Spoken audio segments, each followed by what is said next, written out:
Селям алейкум, усім привіт. На телеканалі АТР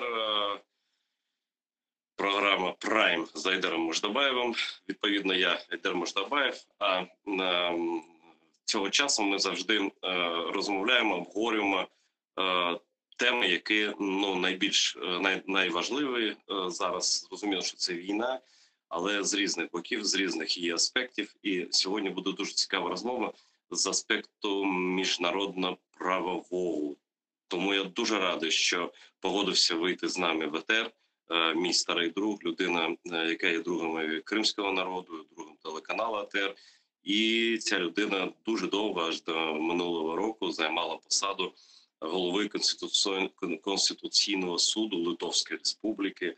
А зараз він декан юридичного факультету університету Вітовта Великого. Дайнюс Жалімас. Прошу. Вітаю вас. Вітаю. Дайнюс, я не буду приховувати, що ми з тобою на «ти» і давно спілкуємося, обговорюємо різні теми, і політичні, і юридичні, тощо. Але зараз я хочу почати з того, що просто зараз відбувається формування чи ідеї формування трибуналу над Росією.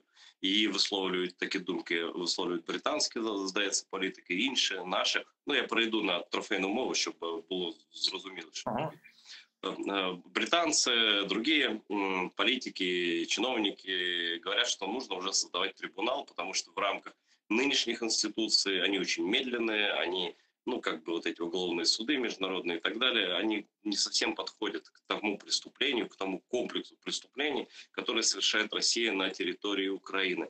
Ты как юрист вообще масштаба международного, который первый признал в составе суда, Конституционного суда Литовской Республики, преступлением международным оккупацию Крыма, с которой все началось. Как ты видишь будущий трибунал над Российской так называемой Федерацией? Что бы ты считал главным в этом трибунале? Кто в нем должен участвовать?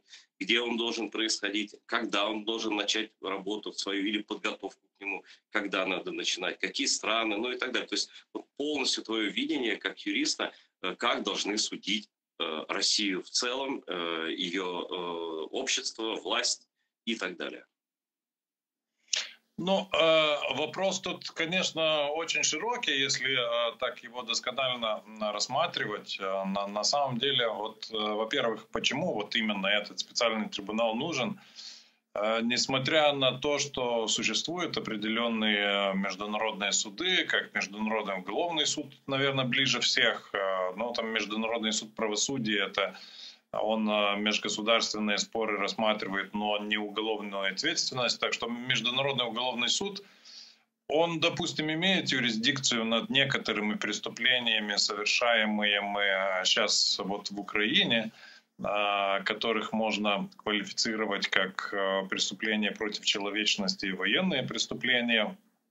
Но нету никакого суда, который бы имел юрисдикцию над самым главным преступлением, которое иногда называют, со времена Нюрнберга его называют, можно так сказать, матерью всех других международных преступлений, потому что, как Нюрнбергский трибунал еще говорил, что это преступление воплощает в себе все зло, которое таится во всех других преступлениях военных, во-первых. Так это преступление агрессии. То есть как раз агрессия против Украины и показывает, не было бы агрессии, но самого нападения не было бы и всего другого. И оно не зря считается самым таким тяжким преступлением международным. Но, к сожалению, Международный уголовный суд юрисдикции над ним не имеет. А тут мы сами понимаем, что если осуществлять правосудие по сути или так, как надо его осуществить, то тут навряд ли можно обойтись без оценки агрессии, без суда над теми, кто планировал и приказал эту агрессию делать. Преступление агрессии, такое, чем еще специфичное, за него ответный суд высшее военное и политическое руководство страны, ну, наверное, нужно начинать политическое и военное руководство страны, то есть это, конечно, Путин, его ближайшее окружение, те, которые планировали вот все это еще с 2014 года. Конечно, те, которые принимали решения, я тут все время напоминаю Российский Конституционный суд, без которого формального разрешения бы не был аннексирован Крым. И конечно, высшее военное руководство, которое планировало само вторжение и руководило беспосредственно им. Ну и тут, конечно, высшее политическое военное руководство Беларуси. Вот именно режим Беларуси, потому что он хотя бы и хочет как-то отмазаться от этой агрессии, но агрессия по определению включает в себя также и предоставление своей территории другой стране для осуществления агрессии против третьей страны. То есть то, что сейчас как раз вот в Беларуси происходит, не знаю, насколько там напрямую вовлечены белорусские военные силы, но это, конечно, и не важно. С другой стороны, знаете, оно самое тяжкое, но оно, наверное, легче всех доказуемое, потому что, ну вот, в отличие от других военных преступлений, от преступлений против человечности, от того же геноцида, тут в агрессии всего лишь нужно доказать, что это лицо, какое-то лицо, ну, начиная, конечно, уже с так называемого президента, оно имело вот существенное влияние на планирование и на принятие решений по вооруженному нападению на другую страну. Так что тут, знаете, даже публичных источников хватает для того, чтобы привлечь многих. Ну, может быть, там, если потом расширять, конечно, может, тут только публичными источниками не ограничишься, но на самом деле они все доказательства как бы налицо, кто за что тут ответственен. И сам процесс, он такой, может быть, и довольно короткий, но очень важный. А насчет преступлений против человечности, военных преступлений, там гораздо дело, ну, как бы сложнее, там нужно доказывать, вот, действительно ли тот или иной человек, там, я не знаю, командир, он там приказывал или как раз не обращал внимания на незаконные действия его подчиненных, там кто кого и когда, допустим, убил и так далее. Вот тут в агрессии этого всего доказывать как раз вот не надо. И что еще вот самое главное, наверное, вот почему я считаю, что вот суд над агрессией, специальный трибунал такой должен быть. На самом деле, когда уже оцениваешь агрессию, может быть, в других преступлениях этого еще можно избежать, вот по каким мотивам, почему убили людей и так далее. Хотя при геноциде уже, конечно, тут нужно и мотивацию определенно доказывать. Но всегда за агрессией обычно стоит какая-то идеология. Так вот, идеология рашизма, она имеет шанс вот именно только в таком трибунале быть оценена и объявлена как противоречащая, ну, вообще основам права как такового, я уже не говорю, что там даже международного права, но верховенству права и так далее, вот всему, что является основами нашей цивилизации. Так что, ну, вот такой трибунал бы имел такой смысл. Теперь хороший вопрос задали, как его учредить. Так вот, поэтому и идет эта общественная инициатива. Мы еще в начале марта подписали такое обращение к мировым правительствам. И вот определенный прогресс имеется. Мы знаем, что эту инициативу поддержала уже парламентская ассамблея Совета Европы, Европарламент, отдельные страны, вот Британию вы упомянули, конечно, Украина сама по себе. Тут пути, возможно, самые разные, но, наверное, самые реалистичные — это просто заключение многостороннего международного договора между заинтересованными сторонами.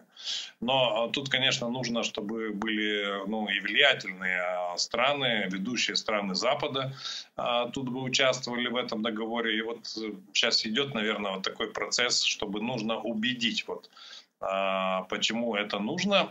Потому что, ну, самый главный, наверное, тут аргумент который идет вразрез всяким там попыткам утихомирить как-то агрессора, заставить Украину какие-то уступки делать, так это, конечно, трибунал, он бы обеспечил, если бы вот оценили эту идеологию, осудили лиц конкретных, обеспечил, чтобы это все уже не повторилось. На самом деле, вот как и Нюрнбергский трибунал, как бы, но и сыграл вот такую роль на определенное время, чтобы ничего подобного не повторялось. А так, кроме международного договора, ну, наверное, можно через Совет Европы пытаться это делать, или через Евросоюз, там, договор между Украиной с заинтересованными организациями или странами. Но тут, наверное, знаете, не будем, наверное, гадать. На самом деле разные пути тут возможны. Ну вот в этом договоре было бы все и предусмотрено. Тут как прецедент вот как раз договор по учреждению Нюрнбергского трибунала. Там все, юрисдикция. Кого судят, за какие действия примерно. Ну понятно, что тут агрессия против Украины, она началась в 2014 году, вот как раз с аннексией Крыма. Так вот, все это в этом договоре должно быть просто предусмотрено, и процесс, и даже, ну, не знаю, наказание, и все другое. Так что вот будем, наверное, определенные, кстати, проекты, они уже существуют. Мы когда в Вильнюсе организовали 6 мая, извините, конференцию совсем недавно, то были люди, у которых уже есть проекты вот будущего международного договора. Даже обвинительный акт такой проектный существует. Так что я говорю, вот тут довольно быстро можно все сделать. Даже возможен суд и как бы in absentia, то есть ну, не участвуя тому лицу. Заочный суд. Да, заочный, если вдруг его не удастся сразу там задержать. Но понятно, что все тут зависит еще и от ситуации на фронте. Если, я надеюсь, вот Россия как только проиграет, то создаться, наверное, дополнительные условия для того, чтобы задержать всех тех виновных, начиная с Путина.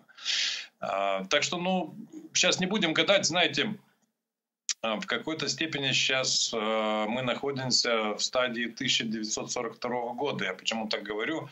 Потому что вот эта сама инициатива, она замыслилась вот как раз вот по примеру Нюрнбергского трибунала. Первая инициатива учредить международный такой трибунал, который еще не знали, что он будет в Нюрнберге, просто вот как идея, она была выдвинута как раз в 1942 году, 13 января, тогда, когда, наверное, никто еще не думал, что вот нацистская Германия вообще проиграет. Ну, может быть, ну, можно было так уже предугадать, но действительно там предугадать, когда там, кого задержат, насколько это реалистично, ну, наверное, было еще довольно трудно, да.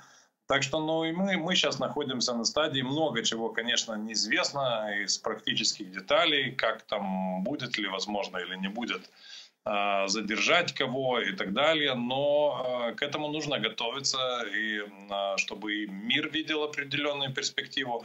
Ну и, конечно, учреждение такого трибунала поставило бы на нет все разговоры о том, что нужно какие-то уступки делать вот путинскому режиму, о которых я иногда вот все раз от раза слышим из представителей разных стран. Так что тут уже трибунал ни на какие уступки уже не предусмотрен. Ну да, тут очень важно, конечно, чтобы он был учрежден до физического поражения России, чтобы все заранее вопросы потом не задавали, говорили: ой, мы тут ни при чем, мы не знали, что мы творим. Вот как они говорят, мы не слышали, мне там командир отдал приказ, я ничего не знал, хотя все интернет открытый. Вот сегодня, Данис, у нас был суд. И сегодня первый приговор 21-летнему так называемому солдату так называемой армии, на самом деле террористической группировки, который просто убил человека в Сумской области. Просто человек ехал на велосипеде, а он просто убил мирного жителя. Да? Вот. И пожизненное заключение и так далее. Скажи, пожалуйста, насколько такой суд важен как прецедент вообще на будущее в процессе этой войны? насколько, и, допустим, если этот преступник будет обменен, допустим, да, с каким-то, в обмен на наших каких-то героев, которые находятся в плену, этот приговор останется в силе все равно на всю жизнь? Или он будет отменен? Вот какова тут процедура? Потому что это только первый суд такой. Их будет больше и больше и больше. Вот как это работает? Насколько это полезно, важно? Вот именно персональные дела. Сейчас мы про персональные дела говорим. Ну так о том, что мы говорили про агрессию, тоже бы было персональное дело, но тут, конечно, очень важно, что вот украинское правосудие работает, и вот самый первый суд, он тоже очень важен, как прецедент уже для рассмотрения других дел, вот как подобные случаи будут трактоваться. И, знаете, тут вообще вот юрисдикция над международными преступлениями, она построена на принципе субсидиарности. То есть для начала вот страна, которая имеет возможность осуществлять правосудие, вот это, во-первых, Украина, вот ей приходится основная ответственность. А чтобы вы понимали, вот международные трибуналы, они обычно для тех, когда нет возможности для одной страны, вот, например, Украина, там, задержать, привлечь к ответственности конкретных лиц. Ну и международные трибуналы, они обычно судят тех лиц, которые своим положением уже повыше, то есть вот именно высшее политическое военное руководство. Но не очень редко, когда конкретных исполнителей. Вот это все ложится как раз на национальные суды, вот то, что и случилось сейчас в Украине. Но, конечно, это очень важно. Очень важно, чтобы сами вот эти российские так называемые солдаты, они понимали, что вот такая перспектива для них тоже иснует. В смысле быть осужденными и, как говорится, на пожизненно. Теперь, можно ли его обменять? Знаете, я не являюсь специалистом, во-первых, украинского законодательства, но обычно такие процессы происходят на основе международного договора. Я сомневаюсь что между Россией и Украиной такой договор существовал бы насчет уже обмена для исполнения наказания. Ну, нет, если бы... Данис, да. Секундочку, одно замечание маленькое. Просто по тем прецедентам, которые были, конечно, такого договора, он формально может и есть, но сейчас он точно не соблюдается. И речь не идет о том, что в другой стране отбывать наказание. Сейчас просто, конечно, об этом речь не идет. И этот статус, на самом деле, вот для обмена, если нужно будет поменять на наших, он никак не повлияет с точки зрения наших властей. Меняли всяких. И до суда, и после суда, и в процессе суда, и даже без суда. Меняли просто и все, да. То есть и меняли даже формально украинских граждан, которые работали на Москву. То есть, ну, это вопрос такой. Я имею в виду вот более узкую, конкретную конкретику. Вот он, если его обменяют, мы пропускаем все эти процедуры, будет участвован в обмене. Этот приговор на нем останется, и после войны Украина сможет требовать его отбытия этого приговора, несмотря на обмен, допустим. Знаете, ну трудно сейчас мне на этот вопрос ответить, поскольку я не знаю, на какой юридической основе вот вообще эти все обмены происходят. И я вам могу сказать только из литовского опыта, когда мы обменивали наших так называемых шпионов, был у нас такой обмен. Но тогда, знаете, это было возможно с юридической точки зрения только поэтому, что вот тем обмениваемым лицам им давалось помилование. Но, конечно, это дело шпионские, это не связано с военными преступлениями. Но вот тогда, вот когда помилование, тогда возможно их освободить и обменять. Теперь мое такое предчувствие, что ничего подобного при обмене между Украиной и Россией не происходит. Навряд ли там издаются какие-то акты на помилование. Я с трудом себе представляю президента, допустим, Зеленского, который бы помиловал вот этого, которого сейчас приговорили. Нет, конечно. Нет. Да. Так что, ну, это происходит как бы вне рамках права, скажем так, скорее всего. Ну и тогда, естественно, приговор остается в силе. То есть можно опять требовать его задержания и так далее. Но я так себе представляю, Хотя, конечно, я могу ошибаться, потому что, ну, действительно, мне юридическая сторона вот этого обмена, она остается, ну, как бы не совсем ясно. Потому что, ну, когда есть уже приговор, то единственный способ просто оказать ему помилование. Ну, я говорю, навряд ли на это формально решится какое-нибудь вообще должностное лицо в Украине. Да, но, Так что, Даня, да. Даня, давай тогда этот случай опустим. Приговор в любом случае хорошо, что дальше, это пусть наши власти решают. Нам есть кого менять, действительно, из достойных людей. И судьба этого человека меня не человека, меня не очень интересует. И, кстати говоря, его мама, вот просто такой пример, да, мама, не его мама, мама человека, которого он убил, она сказала, что, или супруга, по-моему, супруга, вдова человека, Да. которого он убил, она сказала, что да, я хочу, чтобы ему дали пожизненное, но если это возможно, обменяли на кого-то из наших героев. Это дословно, фактически ее цитата, то есть понятно все, да? Вот. Теперь про трибунал хочу вернуться обратно. Вот правильно, смотри, как происходит. ООН практически недееспособна. ОБСЕ, я думаю, что тоже недееспособны, и в ОБСЕ не входят там, допустим, некоторые страны ключевые, да. В Европейском Союзе, ну, это тоже там не все страны входят. И в НАТО тоже не все страны входят.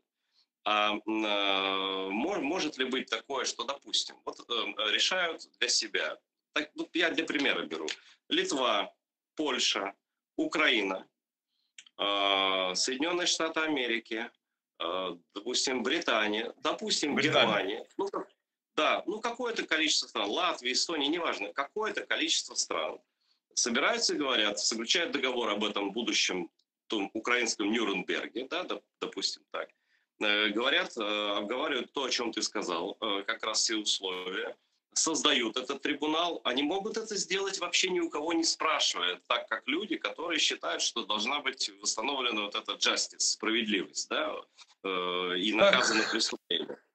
Совершенно верно, могут. Именно так и сделали, кстати. Нюрнбергский трибунал так и учреждался. Правда, но тогда ситуация была... Были страны-победители, которые, но тоже не все, они создавали этот трибунал, но ведущие страны-победители. Так что и здесь совершенно возможно, что наряду с Украиной самые главные государства, ну, европейские, северные американские, никакой Китай тут не обязательно нужен, скажем так. Вот. И действительно это, наверное, так и видится. И вот мы это и рассматриваем как самый такой более реалистичный вариант, потому что, ну, навряд ли стоит рассчитывать, ну, скажем так, откровенно на поддержку там стран Африки большую или стран Азии насчет создания этого трибунала. Она нужна? А зачем она нужна, так, Данис? Они не участвуют, ну, в знаете, этой войне. Всегда лучше, что там больше 100 стран поддержало. Ну, чтобы вот так показать, вот как принимаются резолюции по именно осуждению агрессии против Украины, там с внушительным большинством голосов. Но тут действительно для самого практического, ну и для оперативного решения вот по созданию трибунала тут совершенно то есть ты прав, что тут хватает тех государств, которые были упомянуты, и это бы могло работать. Главное, то есть потом, Дайнюс, можно другие страны к этому меморандуму, к договору могут присоединиться на любом этапе. Мы знаем, кстати говоря, как, например, Болгария в свое время воевала за Гитлера, а заканчивала войну в статусе члена коалиции антигитлеровской. То же самое было с Румынией, например. То есть все меняется очень быстро, да? И еще главное, чтобы, я как понимаю, процесс начался, и тогда уже вот когда соглашение в Рамштайне, будет Рамштайн-2 еще и так далее. То есть это все как нарастает, как ком снежный. Вот. Скажи, пожалуйста, вот я хочу еще одну вещь уточнить. Вот есть уголовные кодексы разных стран. Есть разные законы, от шариатских, там, так трактуемых прям вот напрямую, как в странах с такими радикальными ортодоксальными режимами, так до абсолютных там мягких кодексов всяких разных. Да? Вот этот трибунал, он может учредить свою кодификацию преступления, во-первых, и свои меры наказания. Но я просто почему спрашиваю? Вот Мгм. в Нюрнберге вешали главных действующих лиц, да? Сейчас у нас мир такой гуманный, что уже только пожизненное в большинстве стран. Но нет, все-таки в меньшей, по-моему, части, но в части Соединенных Государств Северной Америки смертная казнь по-моему, яд, через повешение, через электрический стул существует. То есть нет такого, что все, совсем нигде не применяется смертная казнь по отношению к самым опасным, к самым жестоким, к самым циничным преступникам. Могут ли в данном случае страны коалиции сказать, что вот, которые учредят этот суд, что мы, допустим, считаем, вот у нас такой консенсус, что вот эти преступления настолько жестокие, настолько они циничные, настолько их нужно настолько сильно наказать, чтобы больше никто этого не совершал, что мы вот утверждаем, что может быть использованы какие-то варианты даже и смертной казни для основных преступников. Нет ли тут ограничений каких-то? Ну, знаешь, если честно, вот так говоря, ну, во-первых, об определении преступлений тут, наверное, ничего нового не изобретешь, оно уже определено, то есть и агрессия, и там и все другие международные преступления, они на самом деле определены международным правом. Насчет наказания, все-таки я думаю, что смертная казнь это нереалистично, потому что, ну, вот видя вообще все движение и, ну, что в Европе это как бы норма, что смертная казнь не применяется даже за военные преступления, это тоже вот есть как норма у нас установлена в европейском континенте, то навряд ли я себе представляю, чтобы европейские страны пошли вот на такой договор, где была бы предусмотрена смертная казнь. Скажем так, я думаю, что это просто нереалистично, и, скорее всего, будет вот именно вот пожизненное наказание, как и, кстати, сейчас в Международном уголовном суде, там тоже нету смертной казни уже. То есть, видя эту тенденцию, я все-таки как бы сомневаюсь, если честно, что возможно предусмотрение смертной казни. Нет, Вы я знаете, просто задал да, вопрос. Я же не да. призываю, я и, кстати, не утверждаю, что смертная казнь это Так какое-то там отдельное благо, я потому так что и не может быть думаю, я просто, пожизненное хуже еще раз.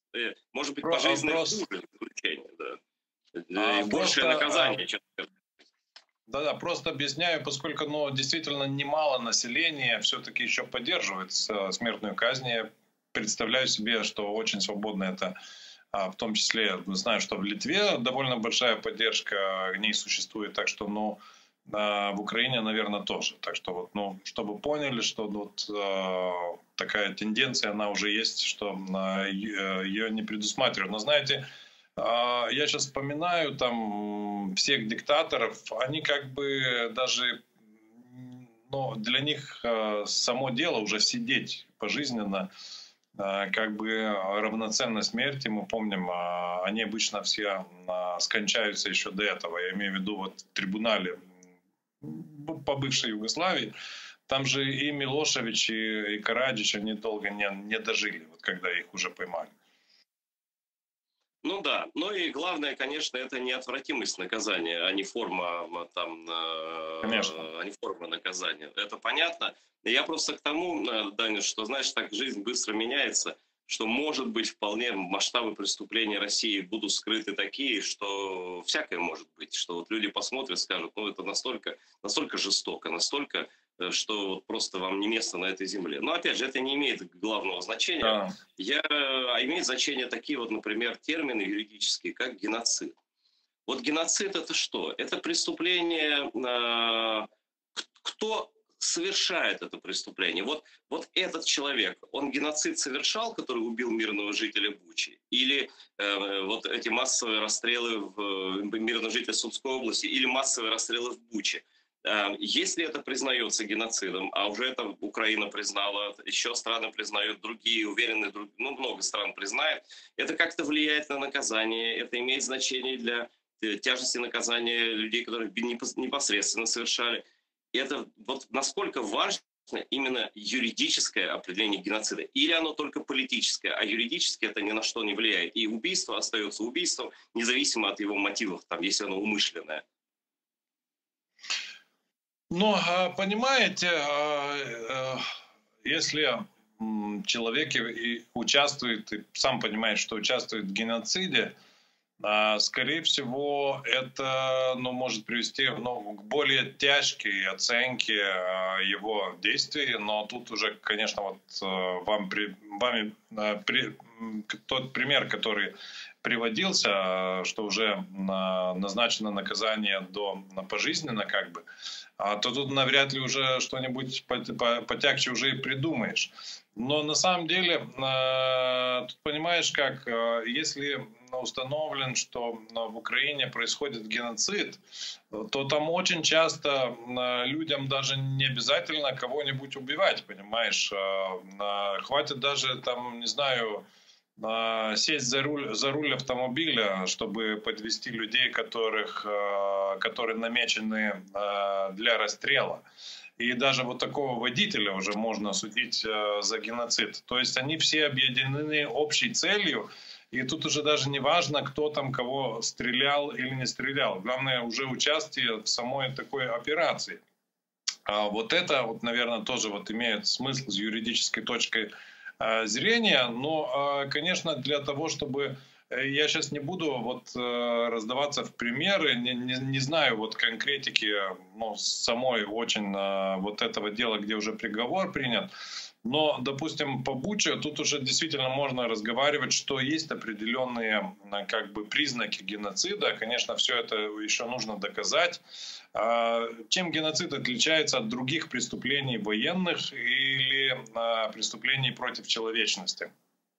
В том, что массовые убийства, там, насилования, пытки, не знаю, то, что мы имеем в Украине сейчас, даже передача детей в Россию, да, чтобы их ассимилировать. Это производится с целью уничтожить совсем или значительную часть определенной этнической группы, то есть украинцев, допустим, да. И тут, знаете, наверное, сейчас не будет такой уже слишком однозначной оценки, но я думаю, из того, что мы видим, что можно все-таки попытаться такую цель доказать. Потому что, из всей той пропаганды, из всех тех речей, которые были, из всех тех даже актов, которые совершаемые, и всех тех, даже официальных, можно так сказать, заявлений, что в Украине определенная часть населения,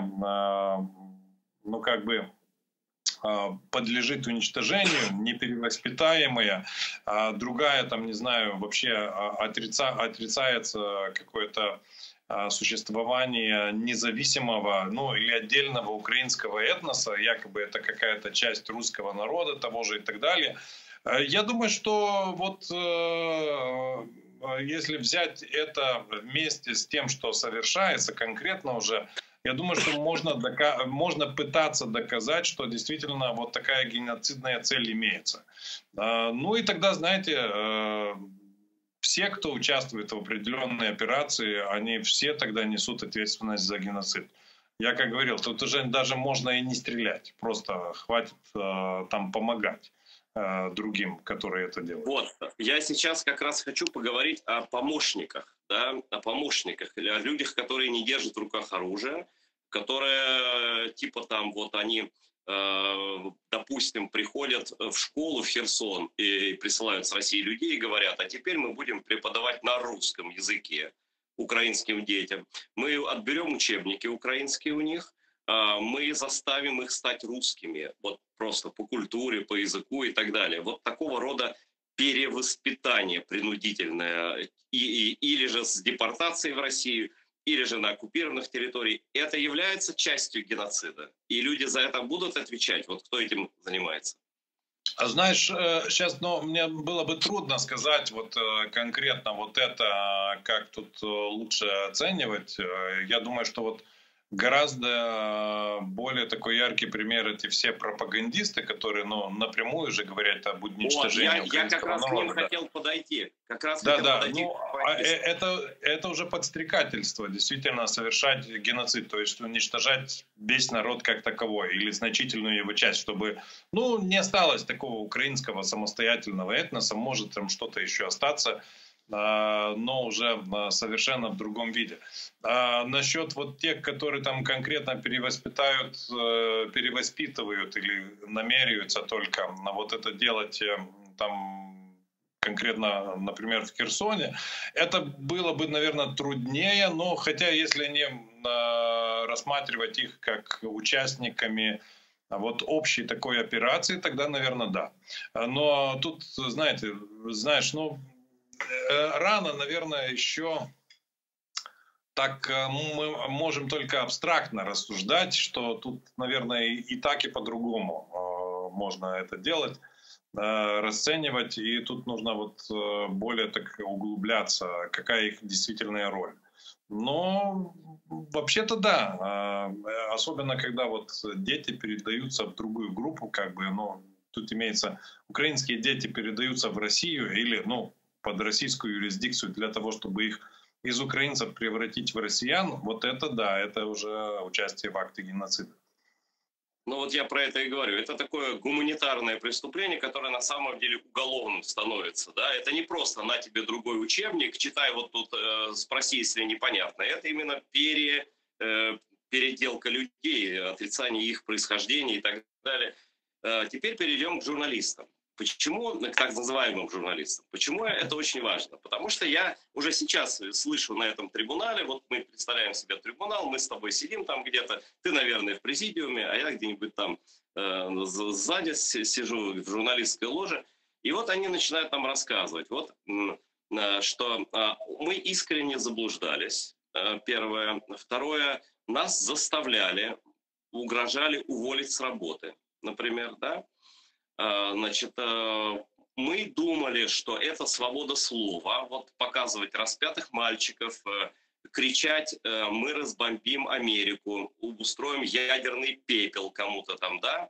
Вот это все публичные призывы. Это вот свобода слова. Это мое мнение такое было. Я считал, что неплохо было бы Америку уничтожить. Я же никого не убивал сам, да? Или вот все вперед, бороться с фашизмом в Украине. Я правда думал, что там фашизм, поэтому так и призывал. Я ни в чем не виноват, я журналистка, я вот тут стояла, трамвай ждала тут вот просто, и мнение свое высказывала, да. И это вот я часть таких вещей. Еще есть такие вообще вещи, например, как мой бывший главный редактор из газеты «Московский комсомолец», он просто пообещал прислать мне киллеров, чтобы они меня убили. Он сказал, как к тебе поехали люди тебя убивать, например. Это председатель Союза журналистов Москвы Павел Николаевич Гусев. Да?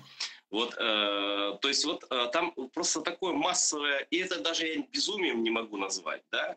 И я даже не хочу это оценивать с точки зрения каких-то эмоций. Я хочу понять, что потом вот на этом трибунале может быть поставлено юридически в вину всем этим людям. И смогут ли они отвертеться, сказать, что вот мы там эмоции не знали, не понимали. Хотя мы-то знаем, что это ложь, да? Но вот как практически это может быть? Ну как, ответственность существует не только за прямое исполнение, но и за подстрекательство, за соучастие, за помощь. Так что, ну, я думаю, что не будет представляться как-то особенно трудом доказать то, что вот эти люди осуществляют прикрытие и тому, что мы называем агрессией, и тому, что мы называем геноцид даже. Так что, ну, вот все эти речи, они, и доказать, что они несопоставимы со свободой слова, я думаю, тоже не придется, бы очень трудно, потому что, ну, свобода слова, она несопоставима с тем, что на самом деле является пропагандой войны, дезинформация, разжигание всякого рода ненависти конкретно против другого народа, против украинцев, против крымских татар, против, я не знаю, еще там против других групп разных, проживающих в Украине. Так что тут навряд ли возможно отвертеться, потому что, ну, всем понятно, все это знают, что свобода слова, она имеет границы. Вот когда вот граница вот как раз, когда это уже подстрекательство совершать определенные преступления. Всем понятно, что они делают, они именно и прикрывают информационно, но и подстрекают вот все это делать. Так что, ну, тут, конечно, опять нужно рассматривать, кто, когда и что там сделал. Но я не думаю, что это было бы очень трудно доказать, что это ничего общего не имеет ни с журналистикой, ни со свободой слова. Вот это именно вот то, что называется дезинформация и организованная дезинформация, кстати. Ну, и, конечно, уголовно наказуемая. Я думаю, что все вот эти речи уже сейчас даже являются уголовно наказуемые. Я уже не углубляюсь уже конкретно вот на роль конкретно в геноциде или в агрессии. Но я имею в виду вот речи, в которых содержится действительно разжигание национальной и другой ненависти. Скажи, пожалуйста, Данис, вот публичное, сейчас же другое время, такое, не то что Вторая мировая война, тогда тоже как-то все это записывали, фиксировали, но сейчас есть интернет, есть все это записано, все до конца удалить невозможно. Фактически ты уже сказал, что они сами себе пишут обвинительные заключения, Да. сами себе. Вот эти все публичные выступления, каждое из них, не нужно будет снова доказывать, что это было, что это вот, что он имел в виду. Это уже сейчас есть само по себе частью доказательной базы их преступлений. Вот то, что они каждый день трындят, вот каждый день призывают к чему-то, каждый день Конечно. врут. Да. Конечно, все это записывается. Любые доказательства, они, ну, если как бы как бы ну, они не приобретены каким-то преступным путем, хотя и то иногда признаются. Но тут всем понятно, что действительно это они публичные, они публикуются. Тут они, конечно, будут служить как доказательство, но разве кто-то сумеет доказать, что это, допустим, монтаж. Но я не думаю, что это возможно. Да? Ну, кроме того, нужно там другие доказательства, некоторые другие собирать, чтобы уже там уточнять вот роль конкретного пропагандиста, там какие связи, что там государственная телерадиокомпания, как финансируется и так далее и тому подобное. Ну, это уже то, что дополняет. Но по сути своей, что они действительно распространяют это человеконенавистную идеологию, то тут, наверное, и самого уже контента хватит всех трансляций, которые они имеются. Ну, я говорю, там уже конкретное место в иерархии этого режима, ну, наверное, еще нужно чуть-чуть уточнять и понабирать дополнительно, да, вот именно что там за телерадиокомпании и так далее. Но я тоже не думаю, что это было бы очень сложно. Но смотри, Даниус, там же есть не только государственные медиа. Вот сейчас санкции дошли до формально негосударственных. То есть совсем не обязательно все до одного российские журналисты на территории России работают на власть. Они могут быть государственными, негосударственными, они могут прикрываться частными фирмами, там, агентствами, пиар-агентствами, чем угодно, да? Вот это как-то может увести от ответственности, что мы пиаром занимались, там, или мы там вот только вот тут кабель протягивали, там, или вот мы в Яндексе работали. Это же мы просто агрегатор новостей, а я знаю, что Яндекс специально делал новости такими, чтобы вот сейчас вот это все было в Украине. Нет, но это не поможет, я думаю, что вертеться от этой ответственности. Во-первых, самое главное, вот ту сущность, которую они там распространяли, это действительно не зависит от того, в каком формальном качестве они это не делали. Но я и просто так думаю, что довольно не придется очень бы долго и трудно доказывать, что независимой прессы какой-то в России нет. Все они работают на режим. Может быть, чуть-чуть что-то дополнительно, что-то поработать насчет тех, которые не работают в государственных телерадиокомпаниях. Но все-таки вот имея весь контекст в виду, я думаю, что это не предоставляется очень сложным. Но что самое главное, это действительно вот это содержание, которое передается, и тут уже даже не важно, частное лицо это передает или там государственное, как оно связано с государством.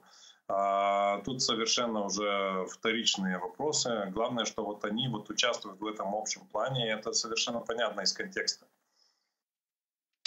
И, наконец, у нас остается 5 минут ровно. Я хотел бы посвятить их твоему ответу на вопрос по Крыму. Сейчас уже раздаются голоса, что все понятно, что Крым будет возвращен в Украину, неважно даже каким путем, но по факту будет. Вот будет возвращен. И уже начинаются разговоры, а как быть с теми россиянами, кто туда приехал после 20 февраля 2014 года. Они же тоже люди, у них же тоже есть семьи, они там купили себе, ну да, незаконно, но что-то построили, купили. А может быть им остаться, а что, вот, что с ними делать, да? А что делать с коллаборантами и так далее. А еще крымских татар очень интересует вопрос такой. Например, у нас есть дома, вот у меня есть конкретно дом, у всех есть, где жили родители, там, которые были депортированы. И, к сожалению, с момента независимости Украины вопрос реституции не стоял. А вот в Литве, Латвии, Эстонии реституция была первым законом при независимости. Может ли, во-первых, какова должна быть судьба этих русских граждан, которые туда приехали на волне оккупации, да? Первое. И второе, возможен ли закон о реституции, возмещении ущерба крымским татарам за счет, кстати говоря, вполне возможно, государства-агрессора, которое является правопреемником, кстати говоря, Советского Союза, который осуществлял эту депортацию. Геноцид 1944 года. Да, ну тут на эти вопросы можно как ответить? Во-первых, насчет тех, не знаю, российских граждан, которые прибыли в Крым и сейчас проживают во время оккупации Крыма, да? Они прибыли, конечно, и проживают в нарушении международного права, поскольку, и по Женевским конвенциям, и это, кстати, уже не раз, наверное, отмечалось, что переселение своего населения в оккупированную территорию, оно запрещено. Как и, кстати, депортация оттуда тоже. Так что, все они прибыли незаконно, поэтому Украина на самом деле не имеет никакой юридической обязанности как бы предоставить этим людям возможность дальше проживать в Крыму. То есть, в принципе, они должны возвратиться туда, откуда приехали. То есть в Россию. Хотя, конечно, знаете, бывают разного рода решения, но только по согласию с Украиной возможно, в принципе, там как-то отделить, но это, конечно, от Украины самой и зависит. Я бы этого, конечно, не делал, зная так, что само население Крыма, оно не было так уже дружелюбным к украинскому государству, я имею в виду те, которые и так проживали, зачем еще тут нужны граждане сейчас оккупирующего государства. И на самом деле они же прекрасно знают ситуацию, что незаконно в Крыму вообще им проживать. Тут как хочешь вертись, но всем это, наверное, понятно. Теперь второе, насчет реституции. Так знаешь, да, в Литве, Латвии, Эстонии это было одним из первых законов, но очень трудно иногда осуществить вот такую реституцию полную. Очень много, где уже там не уцелело вот того имущества, которое можно возвращать. Но это опять... можно же компенсировать, да. Можно же, да? Компенсировать, да. Да, да. И на самом деле компенсировало как раз литовское государство. Но это как бы идет в счет России, как бывшему государству-оккупанту. И, конечно, вопрос по компенсации оккупации Литвы, он тоже не решен до сих пор. Литва выдвинула определенные, естественно, требования. Они, конечно, Россия были отвергнуты, но теоретически это, может быть и практически будет возможно решить. Так что тут такая же самая схема. На самом деле вот все компенсации, если не будут как бы уплачены с украинского бюджета, то Украина, естественно, имеет право на возвращение уже из России, который, да, является государством, оно даже не правопреемником себя называет, но правопродолжателем, но так тем более, и вот оно несет ответственность и за те советские преступления, и по депортации крымского народа, и по, естественно, и взятие их имущества и так далее и тому подобное. Так что тут, такой закон все-таки, он, конечно, все должно быть происходить на основе закона, так что я думаю, вот было бы разумно для Украины такой закон все-таки принять по реституции, и там Не знаю, знаешь, бывает так, что определенное уже имущество используют в каких-то общественных целях, допустим. Может быть, его из-за этого иногда нецелесообразно возвращать, а оплатить компенсацию. Тут разные варианты, да. Да, понятно, да. Да.